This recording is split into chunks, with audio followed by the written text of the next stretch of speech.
야고보서 4장 8절 말씀입니다. 같이 읽겠습니다. 하나님을 가까이 하라. 그리하면 너희를 가까이 하시리라. 죄인들아 손을 깨끗이 하라. 두 마음을 품은 자들아 마음을 성결하게 하라. 아멘. 야고보서 38번째 시간입니다. 손이 깨끗한 자입니다. 요거는 다음 주면은 이제 10절까지 내용이 끝나거든요. 그러니까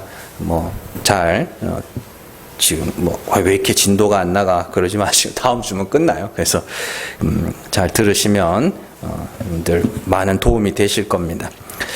지난 시간에 우리가 하나님을 가까이 하는 것에 대해서 배웠습니다. 하나님을 가까이 하라. 이렇게 그냥 한국말로 명령으로 이렇게 해놨죠. 그리하면 하나님이 너희를 가까이 하시리라. 이렇게 조건절, 결과, 이렇게 조건과 결과 이렇게 번역을 해놨는데 이 문장은요 단순 명령이 아니라고 그랬습니다. 그리고 실제로 원어로 보면은 이 문장이 과거 명령형으로 돼 있어요. 그래서 이 과거 명령형은 한국어나 영어에서도 찾아볼 수 없는 그런 특이한 그런 문법입니다. 그래서 헬라어만의 독특한 문법인데 이에 대해서 제가 예전에 주기도문 강의할 때 설명한 적이 있어요. 그래서 과거 명령, 주기도문이 해주세요 이렇게 되어 있는 것 같지만 그게 다 과거 명령이거든요.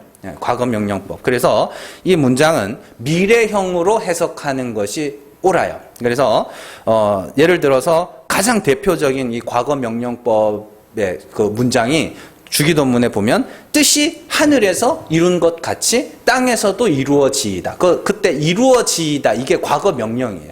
반드시 하늘에서 이미 이루어진 그 뜻이 땅에서 반드시 그렇게 될 것입니다. 요게 과거 명령법 문장이거든요. 그래서 이 문장을 제가 언약적 개념으로 해석을 해야 된다. 이렇게 말씀을 드렸습니다.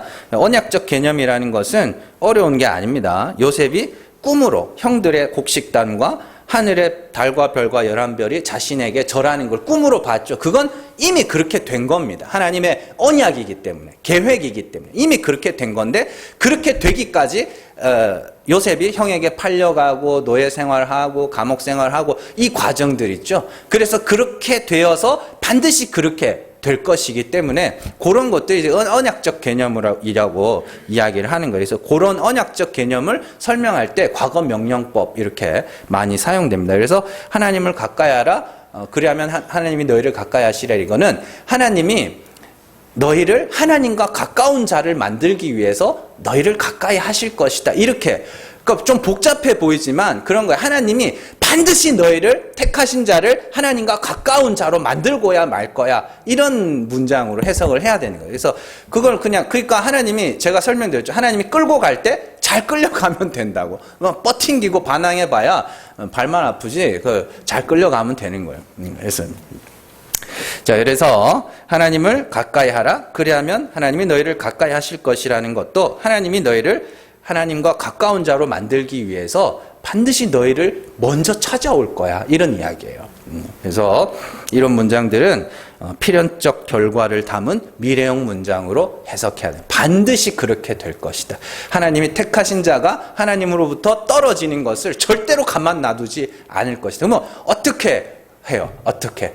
그래서 제가 하나님을 가까이 하는 것이 뭔지를 비유로 설명해 드린 것이 그리심산과 에발산의 이야기였죠. 그래서 다 축복의 산 그리심산만 쫓아 올라가는 중에 하나님께서 에발산 꼭대기에 화목제물, 화목제단, 사람이 정으로 쪼지 않아. 그건 사람이 정으로 쪼지 않았다는 건 사람이 쌓은 제단이 아니라는 걸 상징하는 겁니다. 그리고 예루살렘에서 성전을 지을 때도 예루살렘 성 안에서 망치 소리가 나지 않았다 그래요. 그건 뭐냐면 그 성전이 하나님이 지은 성전이라는 걸 상징하는 거란 말이에요. 그게. 그래서 에발산 꼭대기에 사람의 손으로 쌓지 않은 단, 하나님이 쌓으신 단이죠. 거기서 화목 제사가 드려지고 있는 거예요. 저주의 산 꼭대기. 근데 아무도 거기를 안 갈라 그래요. 그래서 하나님이 택하신 자들을 끌어서 그 자리로 세우시는, 그게 하나님을 가까이 하는 거예요. 하나님은 죽은 자를 살리시는 이시니까 하나님이 반드시 성령으로 너희를 죽여 하나님과 가까운 자로 만들고야 말 때다. 그럴 때 너희가 잘 끌려가면 돼. 그런 이야기예요. 그래서 복잡한 것 같지만 우리가 살아가고 있는 겁니다. 복잡한 거, 뭐 우리가 뭘 해야 되나 이게 아니에요. 여러분들이 눈이 밝혀져서 성령에 여러분들이 눈이 밝아져서 여러분들이 죽은 자됨을 발견해 가는 것, 그게 끌려가고 있는 거예요. 아, 이게 내가 이런 자였구나. 그걸 알아가는 것이 여러분들이 하나님과 가까이 끌려가고 있다는 증거란 말입니다. 자, 그게 우리가 지난주에 살펴본 내용입니다. 인간들은 자신들의 어떤 행동을 선이라 하고 어떤 행동은 악이라 규정하고, 자신들이 정해놓은 선을 열심히 행하면 그 사람을 선한 사람이라고 하고, 자신들이 정해놓은 악을 행하는 자들을 악한 사람이라고 부릅니다. 그리고 대부분의 사람들은 가능하면 사람들이 합의해서 정해놓은 선을 행하기 위해서 열심히 노력을 합니다. 그래서 이왕이면 선한 사람이라는 칭찬을 받고 싶어 해요. 그리고 또한 사람들이 정해놓은 악을 행하지 않으려고 그래서 또 애를 씁니다. 그런데 인간들이 정해놓은 선과 악이라는 것이 고정되어 있지 않다는 거 아시죠? 이제는 좀 아셔야 되는데 사람들이 정해놓은 선과 악이라는 것이 고정되어 있지 않아요. 과거에는 선이라고 했던 것이 시간이 지나서는 악이 되기도 하고요. 과거에는 악이라고 했던 것이 시간이 지나서는 선이 되기도 합니다. 예를 들어서 제가 초등학교, 중학교, 고등학교 다닐 때까지만 해도 대학교 다닐 때만 해도 좌측 통행이었어요. 무조건. 그래서 초등학교 이게 복도 중간에 동그란 노란 스티커 붙여놓고 좌측 통행이었어요. 그래서 다 좌측 붙어 다니고, 선생님들이 복도 중간에 서가지고 짝대기 들고 서가지고 막 이렇게 노란 선 밟으면 막 때리고, 그 괜히 선생님 뒤에서 노란 선 밟고 가다가 선생님 보면 샥 피하고 막 이랬단 말이에요. 그래서 근데 이제 시간이 지나니까 우측 통행하래요. 그래서 저는 좌측 통행이 너무 익숙한 사람이라 요즘 이렇게 길 가다가 사람들이 이렇게 우측 통행으로 피하면 좀 낯선, 아직까지도 그런 그게 있어요. 우측 통행으로 바뀐 지 오래됐는데. 그래서 참 그거 바뀔 때도 제가 좀, 왜 바꾼지 아세요? 네? 뭐 참 이유는 많았어요. 이유는 많았는데 결과적으로 일제산재를 없애겠다고 그렇게 한 거예요. 자, 뭐 그런 것처럼, 옛날에는, 그래서 아직도 기억이 나는 게, 대학교 때 이제 저희 건물이 큰 학교가 아니에요. 7층짜리 건물인데 그 계단으로 많이 오르락 내리락 했거든요. 그러면 막 엄청 사람이 많아요. 쉬는 시간 되면. 그러면 누가 저 위에서 좌측 통행 막 이래요. 그러면 이제 사람들이 좌측 통행하면 이제 빨리 진행되고 이랬던 기억이 나는데, 이제는 그러면 안 되겠죠. 이제는 우측 통행 이래야 되겠죠. 자, 그렇게 선과 악의 기준이 변하면 그에 따라서 선인과 악인의 기준도 바뀌게 됩니다.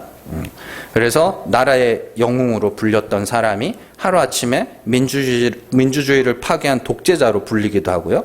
간첩임이 명백하게 드러나서 20년간 간첩으로 징역살이를 했던 사람이 대통령과 정치인들이 가장 존경하는 인물이 되기도 하는 그런 희한한 일들이 일어나고 있어요. 그래서 이처럼 선과 악이 수시로 변한다면 인간들이 선하다, 악하다 정해놓은 것이 과연 의미가 있고 그것이 과연 가치가 있는 일인가? 온 세상에 일어나서 저 사람은 선한 사람이야, 저 사람은 악한 사람이야 이렇게 말하는 것이 과연 의미가 있는 것인가, 가치가 있는 것인가를 우리가 생각을 해봐야 돼요. 선과 악이라는 것이 그 기준이 고정돼 있을 때, 움직이지 않을 때 그게 가치가 있는 거 아닙니까? 근데 선과 악이 움직여버리는데 그게 무슨 가치가 있냐고요. 아니, 여러분들이 이 땅에서 가치가 있다고 하는 것의 특징이 뭐냐면 고정되어 있는 거거든요. 여러분들 금이라는 거 아시죠? 그건 몇백 년, 몇천 년 지나도 금은 금이거든요. 다이아몬드 같은 것도 뭐예요? 다이아몬드요? 영원하라.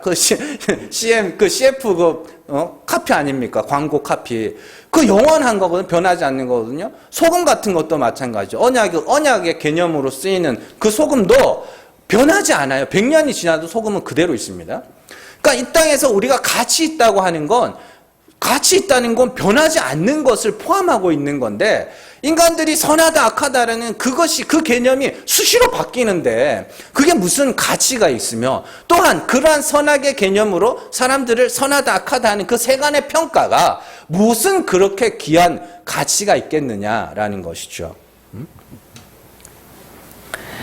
자, 그렇다면 성경은 이러한 선과 악의 문제에 대해서 어떻게 설명하고 있는가? 인간들은 이런 행동은 선한 거야, 이런 행동은 악한 거야 이렇게 나누잖아요. 근데 성경은요, 인간 자체가 오염되었기 때문에 오염된 인간들이 내놓는 모든 것은 그냥 오염물이다 이렇게 이야기합니다. 이 칼빈의 전적 타락 그런 개념인데 창세기 3장 17절에서 19절 같이 읽습니다. 아담에게 이르시되 내가 내 아내의 말을 듣고 내게 먹지 말라 한 나무의 열매를 먹었은즉 땅은 너로 말미암아 저주를 받고 너는 내 평생에 수고하여야 그 소산을 먹으리라. 땅이 내게 가시덤불과 엉겅퀴를 낼 것이라. 내가 먹을 것은 밭의 채소인즉 내가 흙으로 돌아갈 때까지 얼굴에 땀을 흘려야 먹을 것을 먹으리니 내가 그것에서 취함을 입었음이라. 너는 흙이니 흙으로 돌아갈 것이니라 하시니라. 23절 같이 읽습니다. 여호와 하나님이 에덴 동산에서 그를 내보내어 그의 근원된 땅을 갈게 하시니라. 아멘. 잘 보시면 선악과 따먹은 아담에게 땅이 너로 말미암아 저주를 받았다 이렇게 이야기를 하십니다. 그리고 19절에서는 너는 흙이니 흙으로 돌아갈 것이니라 라고 하시고 23절에서는 땅을 그의 근원된 땅 이렇게 이야기를 하시죠. 그렇다면 땅이 곧 뭐예요?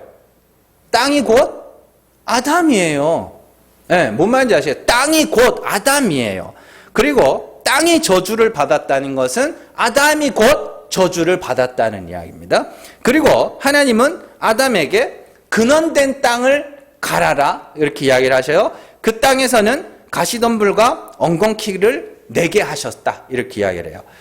그 말은요, 아담이 스스로 내놓는 것은 모두 가시덤불과 엉겅퀴라는 말입니다. 그러니까 인간들은 땅을 통하여 지금 아담을 설명하고 있는 거거든요. 하나님이 땅에서 가시덤불과 엉겅퀴가 막 자란다는 건 땅인 아담, 저주받은 아담이 내놓는 모든 것이 다 뭐예요? 가시덤불과 엉겅퀴라는 소리예요. 그건 쓰잘데기가 없는 거예요. 근데 아담은 뭘 먹어야 되는데요? 채소를 먹어야 돼요. 그 채소는 누가 맺어요? 창세기 1장에서 하나님이 맺게 하시는 거거든요. 우리가 이 땅에서 사람들끼리 합의하여 선과 악으로 지정해 놓은 것을 열심히 수행해 보셔야 됩니다. 여러분들은 열심히 해보셔야 돼요. 율법 지킴뿐만이 아니라 사람들이 이게 선이다, 이건 악이다 하는 것을 여러분들은 열심히 선을 행해 보시고 악을 안 해보셔야 돼요. 왜냐하면 그게 땅을 가는 거거든요. 열심히 갈아 보셔야 돼요. 왜요? 뭐 배우려고? 아, 이건 아니구나를 배우려고요. 이건 아니네. 아니 돈도 열심히 벌어보셔야 돼요. 돈도 열심히 벌어보셔서 그래야 뭘 아냐면 아, 이거 아니구나를 알게 된다고요. 이게 그렇게 중요한 게 아니구나를 알기 위해서 여러분들은 해보셔야 되는 거예요. 우리는 열심히 선행과 구제와 봉사와 또 세상이 정해놓은 선행을 해보셔야 됩니다.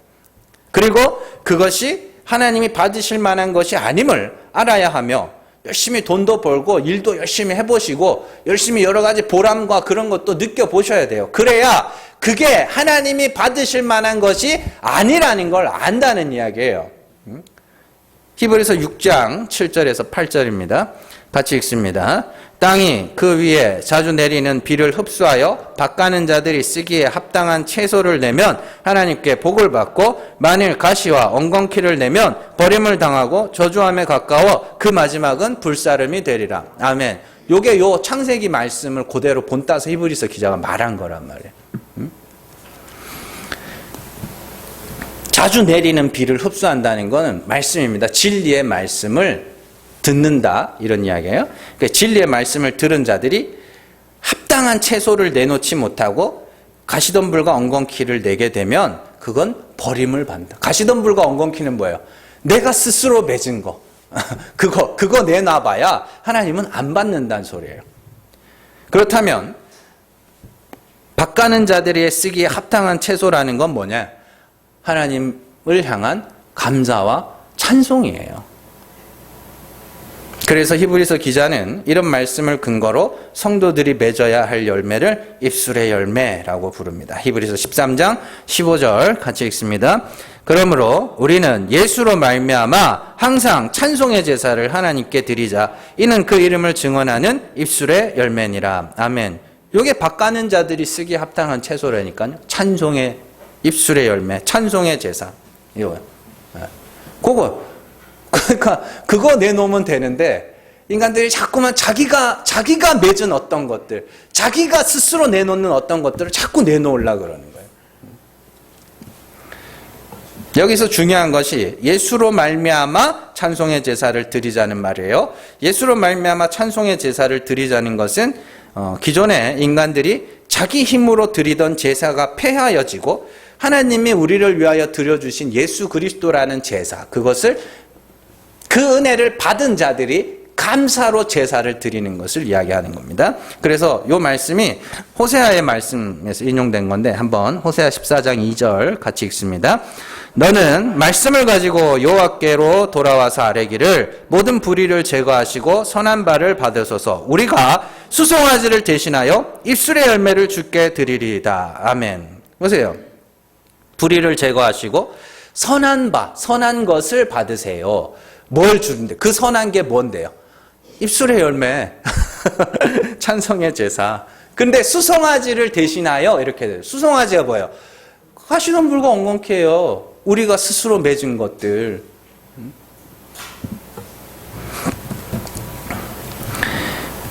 수송아지를 대신하여 입술의 열매를 주께 드린다는 것은 기존의 인간들이 내놓는 제물들이 폐하여지고 장차 하나님이 드려주신 예수 그리스도로 말미암아 죄사함을 받은 자들이 찬송과 감사로 제사를 드리게 될 것을 미리 설명하고 있는 거예요. 그러니까 이것이 우리의 예배의 핵심이에요. 기독교 예배의 핵심이라고요. 내가 내 것을 하나님 앞에 막 드려서 그래서 하나님 앞에 인정받고 칭찬받고 그게 아니라 하나님이 우리에게 주신 것 뭐예요? 예수 그리스도 아닙니까? 그리스도로 말미암아 하나님께 감사로 제사를 드리는 것. 그래서 우리는 이 예배를 통하여서 굳은 다짐과 결단이 아니라 감사와 찬송이 있어야 되는 거니까요. 다짐과 결단이 아니라 그게 나쁘다는 게 아니라 하나님 내가 앞으로 이렇게 살겠습니다.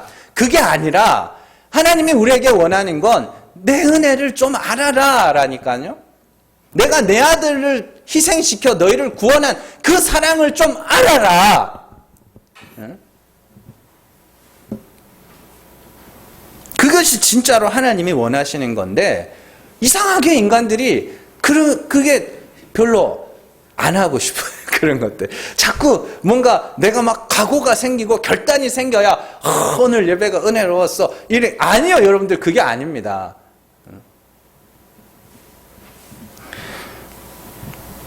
하나님의 사랑이 요한일서에서 말하죠. 요한이 하나님의 사랑이 어떻게 나타나셨어요? 예수 그리스도로 말미암아 우리의 죄를 사해 주시는 모양으로 하나님의 사랑이 나타났다고 그러죠.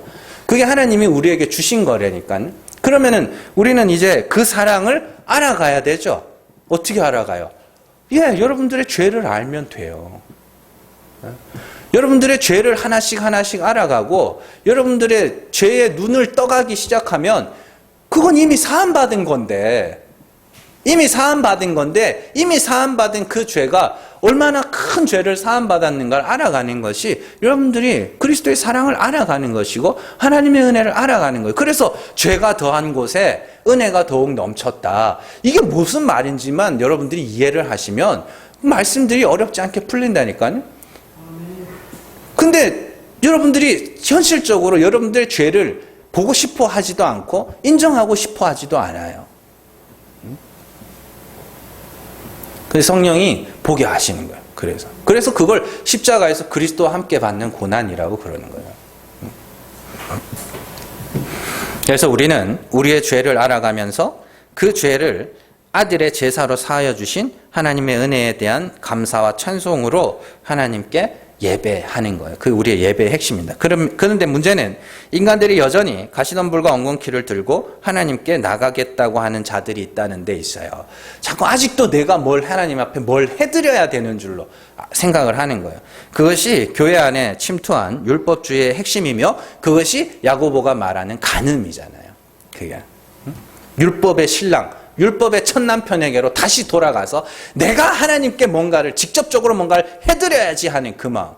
아니, 찬송과 감사하면 된다는데 그걸 자꾸 안 하려고. 왜요? 너무 쉽거든. 그렇게 자기 것으로 하나님께 나가겠다고 하는 자들이 각자가 들고 있는 것을 서로 비교하고 있는 거 아닙니까? 그래서 차별하지 마라, 판단하지 마라, 그런 말들이 나오는 거거든요.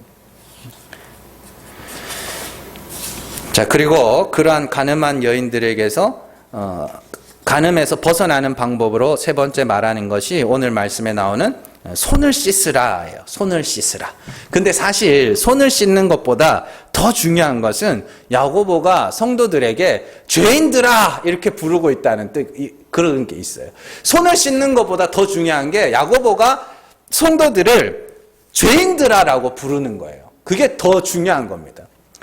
지금 야고보의 편지를 받고 있는 사람들은 불특정 다수가 아닙니다. 예수 안 믿는 사람들에게 전도지에 써서 주는 게 아니고 불특정 다수가 아니라 예수를 믿는다고 하는 성도들이에요. 야고보서 1장 1절 같이 읽습니다. 하나님과 주 예수 그리스도의 종 야고보는 흩어져 있는 12지파에게 문안하노라. 아멘. 야고보서 가장 처음 시작에 흩어져 있는 12지파의 문안이 나오죠. 그러니까 지금 이 편지를 받는 사람이 누구란 소리예요? 흩어져 있는 12지파. 12지파는 뭐예요? 이스라엘. 이스라엘은 영적 이스라엘. 그리스도 안에서 아들이 된 자들. 성도들이에요. 교회라고요. 흩어져 있는 12지파. 그래서 12 아들 12지파죠. 이스라엘이에요. 영적 이스라엘. 그 교회거든요. 지금 야고보가 편지를 쓰고 있는 대상은 그리스도를 믿는 성도들이에요. 그러면 우리가 알기로는 성도들은 그리스도로 말미암아 영원하고 완전한 죄사함을 받은 자들이죠. 그리스도 안에서 믿음으로 말미암아 의롭다함을 받은 의인들이란 말이에요. 그런데 지금 야고보가 그들을 뭐라고 부르냐면 죄인들아 이렇게 불러버려요. 자, 히브리서 9장 10절에서 11절 같이 읽습니다. 그리스도께서는 장래 좋은 일의 대제사장으로 오사 손으로 짓지 아니한 것 곧 이 창조에 속하지 아니한 더 크고 온전한 장막으로 말미암아 염소와 송아지의 피로 하지 아니하고 오직 자기의 피로 영원한 속죄를 이루사 단번에 성소에 들어가셨느니라. 아멘. 예수 그리스도께서 영원한 속죄를 이루셨다며요. 그래서 그리스도를 믿는 자들은 그리스도 안에서 의롭다함을 받은 자들이에요. 그렇게 그리스도로 말미암아 영원한 속죄를 받아 의롭게 된 하나님의 백성들인 성도들에게 야고보는 죄인들아 이렇게 불러버려요. 왜 야고보는 성도들에게 죄인이라고 부르는 것인가? 문맥을 따라 한번 생각해 보면 지금 성도들이 자기들의 율법 지킴을 근거로 누가 더 큰 자이며 누가 더 거룩한 자이며 누가 더 경건한 자인지를 다투고 있어요. 율법 지킴을 근거로. 그런 성도들에게 야고보는 너희는 죄사함을 받은 죄인일 뿐이야를 이야기하는 거예요. 죄사함을 받은 죄인. 뭔 말인지 아시겠어요? 우리는 그리스도의 피에 의하여 거룩함을 당한, 정확하게 설명하면 거룩함을 당한 성도들이지 우리 자체가 거룩해진 게 아닙니다. 이거는요, 현실적으로 보더라도 우리가 그리스도를 믿고 난 후에 여러분들의 삶에 정말 주목할 만한 그런 변화들이 나타나고 있습니까? 주목할 만한, 주변 사람들이 깜짝 놀랄 만한, 아니 집안에서 여러분들의 가족들이 보고 우리 아버지 왜 저래? 우리 엄마 왜 저래? 할 만큼 깜짝 놀랄 만한 그런 획기적인 변화들이 나타나고 있냐고요. 다른 사람 이야기하지 말고 나의 이야기를 해보자는 거예요. 다른 사람 이야기하지 말고. 인간들은요, 다른 사람들에게 자기를 소개할 때 보여주고 싶은 것을 보여주려고 하고 보여주고 싶지 않은 것은 감추는 경향이 있습니다. 그래서 제가 간증집 같은 거를 안 봐요. 분명히 감추는 게 있거든요. 그러니까 그런 것들 말고, 그런 어디서 들은 거, 어디서 본 거, 그런 거 말고 내 이야기 한번 해보자고요. 내 이야기. 예수를 믿고 난 다음에 우리의 삶에 엄청난 변화가 나타나고 있는가? 아니, 진리를 듣고 진리를 깨닫고 난 다음에도 여러분들의 삶에 엄청난 변화들이 나타나고 있는가? 막 중독이 끊어지고 거짓말하지 않고 음란한 생각이 다 끊어지고 세상에 대한 욕심이 사라지고 내게 해악을 끼친 사람들을 다 용서할 수 있는 그런 획기적인 변화들 나타나고 있는가? 없어요. 변화가 없다는 게 아니라 그런 엄청난 변화들이 없다고요. 그런 건 적어도 영화나 드라마 같은 데서나 있지 사실 없어요. 알랭드 보통이라는 작가가 쓴 책에 보면 소설에 그런 이야기가 있어요. 신데렐라가 왕자님과 결혼을 해서 오래오래 행복하게 살았다. 그 자기는 정말 오래오래 행복하게 살았을까? 거기에 대한 이제 의문으로 이제 소설을 쓴 그 소설이 하나 있어요. 그 보면서 너무 당연하고 너무 일반적인 이야기인데 그걸 이 시대가 나온 작가라고 그러는 거 보면서 내가 정말 너무 웃겼는데, 아니 오래오래 행복하게 안 살았을 거예요. 그러니까 현실의 나, 상상 속의 망상 속의 나 말고 현실의 나를 한번 잘 살펴보면 정말로 막 엄청난 변화 없습니다. 제 이야기니까, 제 이야기니까 없어요. 저는 엄밀히 말해서 예수를 여러분들이 제대로 믿고 있다면, 여러분들이 정말로 성령의 인도하심 아래 있다면 여러분들의 죄가 더 드러날 뿐이지, 여러분들의 눈에 그 죄가 더 드러날 뿐이지 죄가 끊어지지는 않았을 겁니다. 그 말은 우리의 죄가 사함을 받았다고 해서 우리의 죄가 없어졌다는 말은 아니라는 뜻이에요. 오해하지 말고 들으세요. 하나님 앞에서 여러분들은 의롭다함을 받았습니다. 그러나 현실의 나는 그 죄가 사라지지 않았다고요. 사실 우리의 죄는 그리스도에 의해서 덮여진 것이지 내 자체가 깨끗해진 게 아닙니다. 그래서 우리의 삶에서 자신에게 죄가 드러날 때마다 우리는 그리스도에 의하여 죄사함을 받아야 하는 자임을 날마다 기억해야 되는 거예요. 그것이 그리스도의 사랑을 알아가는 겁니다. 자, 사사기에 보면은 아주 재미있는 모습이 나오거든요. 자, 사사기 2장 16절에서 19절 같이 읽습니다.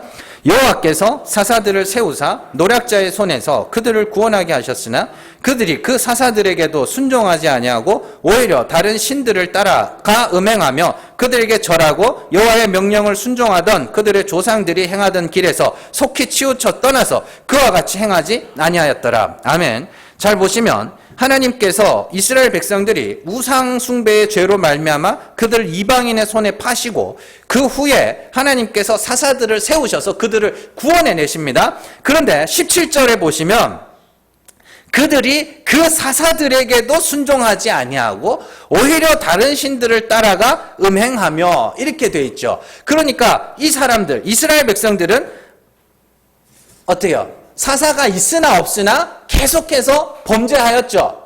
그죠? 그래서 이스라엘 백성들은 사사들이 있으나 없으나 계속해서 죄를 지었고 하나님은 그들 이방인의 손에 괴로움을 당하게 하셨다가 반복해서 사사들을 통하여 그들을 건져내는 이야기가 사사기에 계속 기록되어 있습니다. 그런데 2장 뒤에 3장 이후에 나오는 말씀들을 보면 2장과는 조금 모순된 모습이 나오는 것을 알 수 있어요. 3장 11절에서 12절 같이 읽습니다. 그 땅이 평온한 지 40년에 그나스의 아들 온니엘이 죽었더라. 이스라엘 자손이 또 여호와의 목전에 악을 행하니라. 이스라엘 자손이 여호와의 목전에 악을 행함으로 여호와께서 모압 왕 에글론을 강성하게 하사 그들을 대적하게 하시매. 사사기 3장 30절에서 31절 같이 읽습니다. 그날에 모압이 이스라엘 수하에 굴복하매 그 땅이 80년 동안 평온하였더라. 에훗 후에는 아나세 아들 삼갈이 있어 소모는 막대기로 블레셋 사람 600명을 죽였고 그도 이스라엘을 구원하였더라. 에훗이 죽으니 이스라엘 자손이 또 여호와의 목전에 악을 행하매. 아멘. 이렇게 되어 있죠. 자, 앞서 2장에서 이스라엘 백성들은 사사들이 있으나 없으나 범죄하였다 이렇게 되어 있죠. 그 1, 2장은 사사기의 서론에 해당됩니다.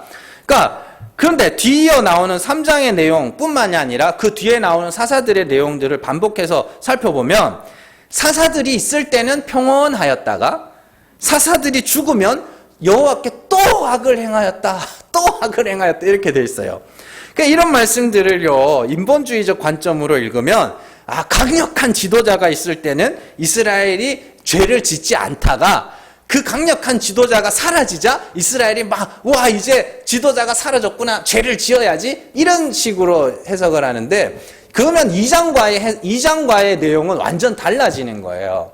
이게 무슨 내용이냐면 이스라엘 백성들은 항상 죄를 짓고 있었거든요. 근데 사사들이 있을 때 그 죄가 가려지는 거예요. 뭔 말인지 아시겠어요? 가려지는 거예요. 그리고 사사가 딱 죽자 그 죄가 확 드러나는 거예요. 그게 반복해서 이스라엘의 역사 속에, 사사기 역사 속에 계속 일어나고 있는 거예요. 늘 죄를 짓고 있었는데 사사들에 의하여 죄가 가려지는 거예요. 그래서 사사들이 살았을 때는 평온하였더라, 샬롬이었더라 이렇게 이야기해요. 이스라엘 백성들이 뭔가 변화가 돼서 그런 게 아니에요. 사사들이 그 죄를 가려주고 덮어주고 있는 모양새입니다. 그걸 상징하는 게 지성소에 드려지는 속죄단 아닙니까? 법궤 뚜껑이 속죄소잖아요. 거기 죄가 어떻게 사해져요? 피로 덮어요, 그걸. 죄는 이렇게 덮여서 사함 받는 거야를 보여주는 거란 말입니다. 그리고 이스라엘 백성들의 사사가 확 없어지면 죄가 확 드러나는 거예요.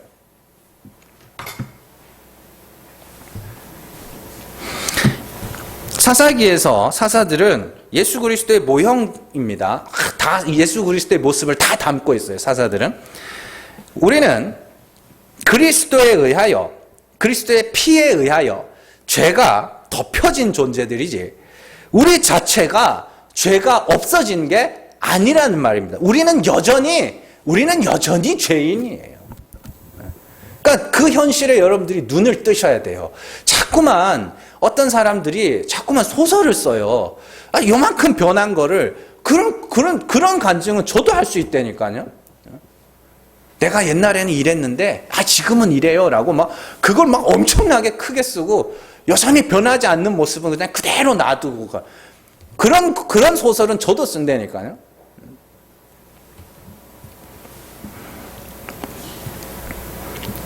우리는 그리스도에 의하여 죄가 덮여지는 거예요.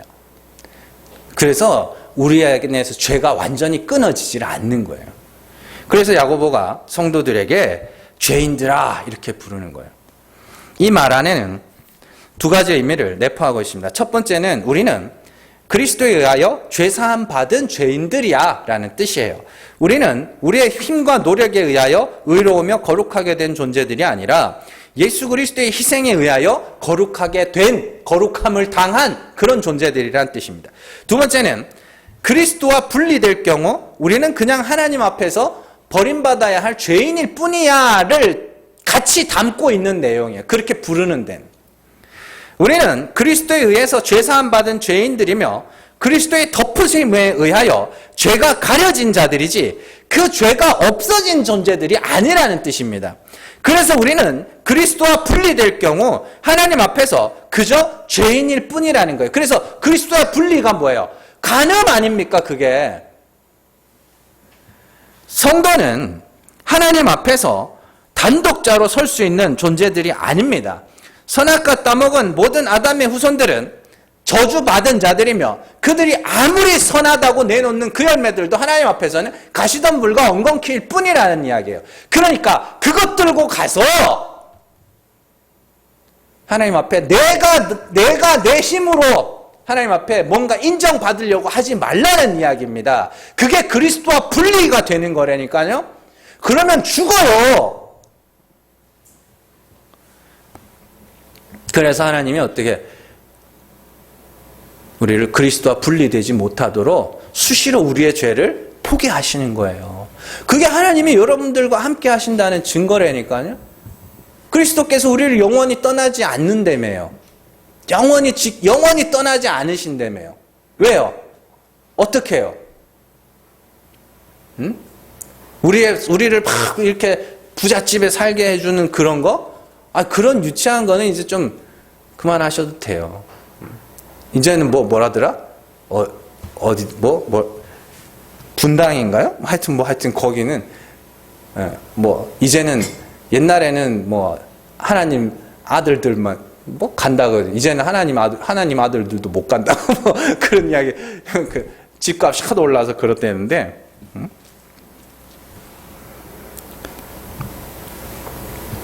인간들이 아무리 자기들끼리 합의하여 이 사람은 선한 사람이라고 할지라도 인간은 그 자체로 저주받은 존재들이기 때문에 우리는 그리스도와 분리되면 아무것도 아닙니다. 그렇다면 어떻게 하는 것이 그리스도와 연합한 상태이며 어떻게 하는 것이 그리스도와 분리된 상태인가? 그리스도와 연합한 상태는 자신이 죄인임을 고백하며 그리스도가 아니면 나는 아무것도 아닙니다. 요걸 여러분들이 삶을 통하여 인정하는 것이 그리스도와 연합하는 것이고, 그리스도와 분리가 된다는 것은 내가 하나님 앞에 인정을 받겠다. 요게 그리스도와 분리된 상태예요. 내가 어떻게 해서. 고린도전서 1장 2절 같이 읽습니다. 고린도에 있는 하나님의 교회 곧 그리스도 예수 안에서 거룩하여지고 성도라 부르심을 받은 자들과 또 각처에서 우리 주 곧 그들과 우리의 주 되신 예수 그리스도 이름을 부르는 모든 자들에게. 아멘. 사도 바울은 정확하게 교회의 정체성을 알고 있었어요. 교회는 그리스도 예수 안에서 거룩하여지고, 수동태입니다. 거룩하게 되었다. 거룩한 무리, 성도로 부르심을 받은 자들이다. 그리스도와 분리가 일어나면 인간들은 그냥 불타 없어질 마른 나뭇가지들일 뿐이에요. 요한복음 15장이죠. 나는 포도나무에 너희는 가지니 내가 네 안에 네가 내 안에 있으면 열매를 맺고, 네가 나랑 떨어지면 분리되면 그냥 마른 나뭇가지로서 불태워 없어질 거야. 그러면 그리스도 안에 있다, 그리스도와 연합했다. 그건 뭐냐면 결국엔 그가 아니면 난 아무것도 아닙니다. 요 고백이거든요. 그걸 여러분들이 삶을 통해서 배워야 되는 거란 말입니다. 진짜네. 내가 예수 아니면 난 그저 그냥 불타 없어져야 될 죄인일 뿐이구나. 이거를 여러분들이 배워야 되는 것이고, 그리스도와 분리된다는 건 하나님 나 이것 봐요. 이거 했어요. 저거 했어요. 이렇게 되면 그게 그리스도와 분리인데, 자꾸만 인간들이 그리스도와 연합하라 그러면서 그리스도와 분리되는 법을 가르쳐주면 어떡하냐고요. 그거 안 돼요. 그렇게 되면. 이러한 확실한 성도의 자기 정체성을 기억하도록 하기 위해서 야고보가 죄인들아 이렇게 불러요. 너희는 그리스도와 분리되는 순간 아무것도 아닌 죄인들일 뿐이다. 그리스도에 의하여 죄가 덮여진 자들이지 너희 자체로는 죄인일 뿐이야. 그렇게 이야기하는 겁니다. 그리고 야고보가 죄인들아 라고 부른 이후에 손을 깨끗하게 하라 이렇게 이야기합니다. 성경에서 손을 깨끗하게 한다는 것은 마음이 깨끗한 상태를 상징하는 것이며, 그건 동시에 죄가 사함받은 것을 상징하는 겁니다. 그리고 손이 깨끗한 자들만이 거룩한 성, 하나님 나라에 이를 수 있다고 성경이 이야기를 해요. 시편 24편 3절에서 4절입니다. 여호와의 산에 오를 자가 누구며 그의 거룩한 곳에 설 자가 누구인가? 곧 손이 깨끗하며 마음이 청결하며 뜻을 허탄한 데에 두지 아니하며 거짓 맹세 아니하는 자로다. 아멘. 시편 73편 13절 같이 읽습니다. 내가 내 마음을 깨끗하게 하며 내 손을 씻어 무죄하다 한 것이 실로 헛되도다. 아멘. 보시면은 손을 씻는다는 것은 무죄한 상태를 이야기하는데, 내가 무죄한 자가 되는 게 아니라 죄사함을 받은 상태라는 뜻이에요. 그걸 마음이 깨끗하다 이렇게 이야기를 합니다. 자, 그리고 손을 씻기 위해서는 반드시 우리가 죄사함을 받아야 하는 죄인임을 자백해야 한다는 뜻이 포함되어 있는 것이에요. 그렇게 죄인임을 자백한 자들이 그리스도의 십자가를 의지하여 손이 깨끗하여지면 그들만이 거룩한 성에 설 수 있다 이렇게 이야기하는 거예요. 이런 말씀들을 배경으로 예수님이 마음을 깨끗하게 해야지 이렇게 하는 거예요. 그러니까 이게 얼마나 재밌어요. 예수님이 그 바리새인들과 대화한 내용 중에 제자들이 손 안 씻고 음식 먹는 거 갖고 막 바리새인들이 막 예수님 공격한 거 있죠. 그 손을 씻어야, 손을 깨끗이 하라, 손을 씻어라, 이 같은 말이거든요. 그들이 시편을 보고 손을 씻은 자들만이 거룩한 성에 갈 수 있으니까 손을 씻어야지 이렇게 된 거예요. 그러니까 예수님이 그게 그 말이야? 마음을 깨끗하게 해야지. 그 이야기예요. 자, 마가복음 7장 20절에서 23절 같이 읽습니다. 또 이르시되 사람에게서 나오는 그것이 사람을 더럽게 하느니라. 속에서 곧 사람의 마음에서 나오는 것은 악한 생각, 곧 음란과 도둑질과 살인과 간음과 탐욕과 악독과 속임과 음탕과 질투와 비방과 교만과 우매함이니 이 모든 악한 것이 다 속에서 나와서 사람을 더럽게 하느니라. 이걸 깨끗하게 해야지 손 씻는 게 중요한 게 아니고 이건 비유잖아 이렇게 이야기하는 거예요. 그 손 씻는 그 이야기에 나오는 말씀이거든요. 그러니까 손 잘 씻으세요. 유대인들이 옛날에 그 유럽에 흑사병 돌 때, 제가 예전에도 설명한 적이 있는데, 흑사병 돌 때, 다 죽어요. 다, 마을마다 다 죽어가는데, 유대인들만 안 죽는 거라. 그래서 소문이 어떻게 났냐면, 유대인들이 석사병을 퍼뜨렸다. 그래서 유대인들이 그때 아마 300만 명 정도가 학살을 당했을 거예요. 그 흑사병 때. 그 사람들 흑사병 걸려서 죽은 게 아니라 학살당한 거예요. 그러니까 인간이 참 못됐죠. 우리는 죽는데 쟤는 안 죽으니까 걔들을 죽인 거거든요.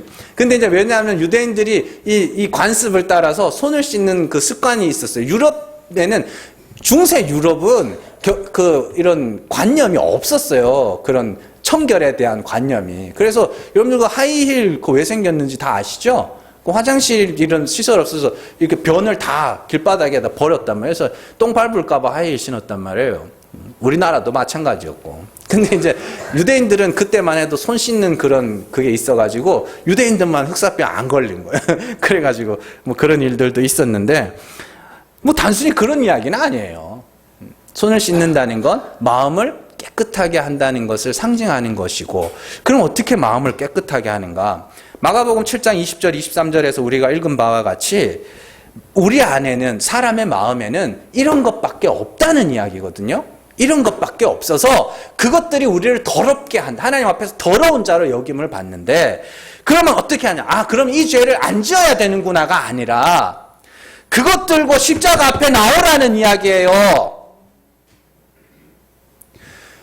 우리 마음에는 이런 것밖에 없으니까 그것 들고 십자가 앞에 나오라는 거예요. 그러면 그것 들고 십자가 앞에 나가려면 뭐 해야 돼요? 봐야 될 거 아닙니까? 내 안에 있는 것들을. 그러니까 뭐 내가 기특한 일, 착한 일, 남들이 칭찬하는 일 몇 개 했다고 눈 가리고 아웅하지 말고, 지난주에도 말씀드렸다시피 하나님 앞에서 정직한 영, 성령이 보게 하시면 그냥 인정하고 부끄러운 모습 그대로 하나님 앞에 나가라는 이야기예요. 그래서 나는 예수의 십자가가 꼭 필요한 자입니다. 그게 손이 깨끗한 자들이에요. 그게.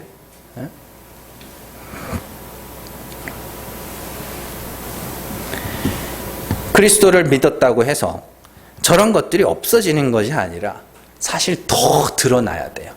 더 드러나야 되고, 더 내 눈에 더 드러나야 되고, 그래서 날마다 그 모든 죄들을 덮어서 구원하시는 그리스도의 십자가가 내 안에서 날마다 더 귀하여져 가는, 그것이 여러분들이 성령의 인도하심을 따라가는 자들이며 손이 깨끗한 사람들.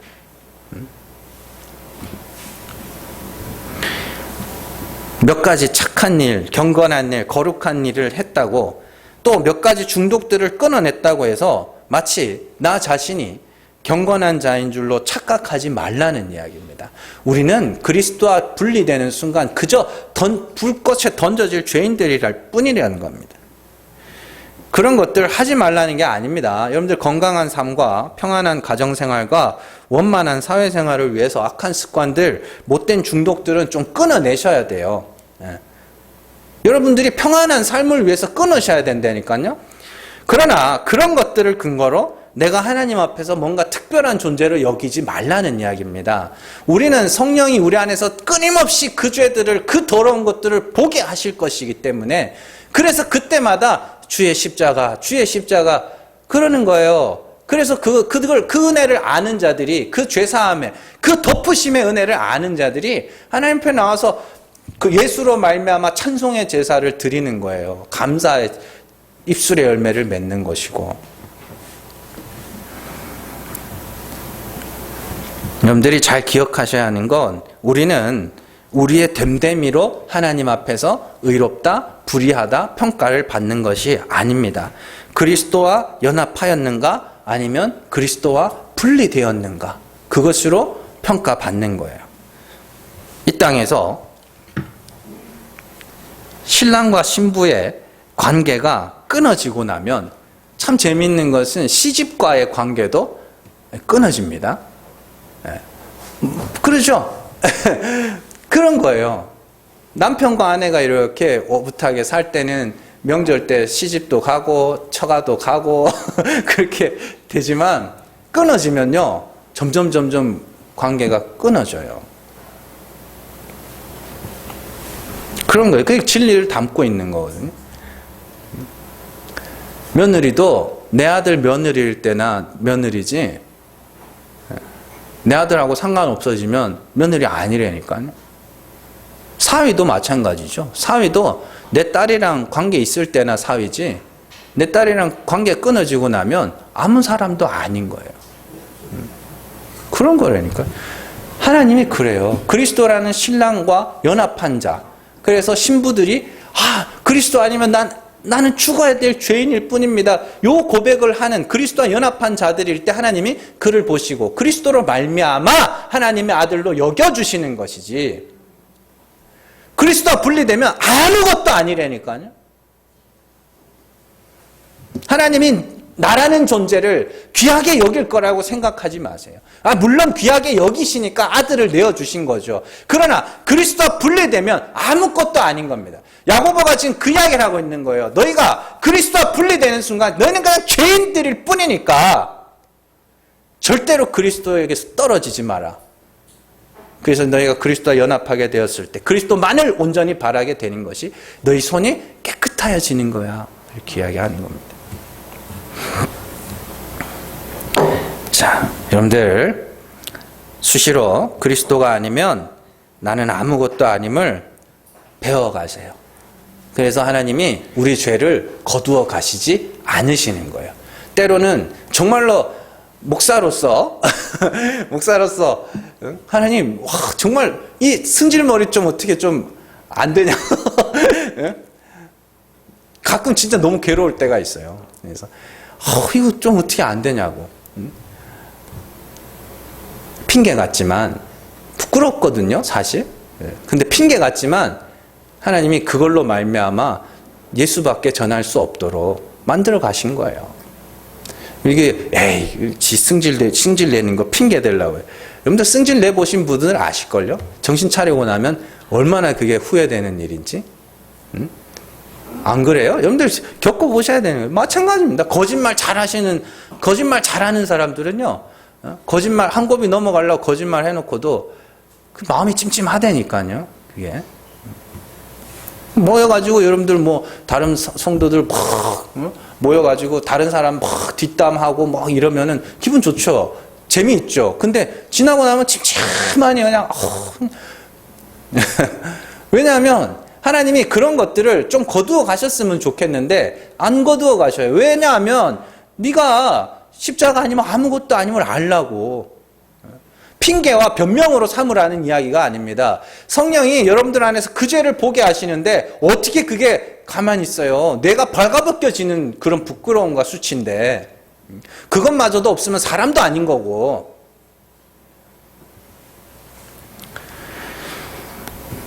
그렇게 제가 여러분들에게 고발당할 때마다 맞습니다, 하나님. 그래서 내가 예수가 필요한 거죠. 그래서 내가 십자가만 의지할 수밖에 없는 거죠. 그렇게 가는 거예요. 그게 올바른 신앙생활입니다. 잘 기억하시고 사람들의 평가에 휘둘리지 말고 정확하게 우리의 정체성을 알고 쓸데없는 다툼에서 벗어나 죄사함 받은 자들의 기쁨과 감사로 예배하며 정말로 그 은혜를 많은 이들에게 증거하며 살아가는 저 여러분들 되시기를 주님의 이름으로 축원합니다. 기도하겠습니다.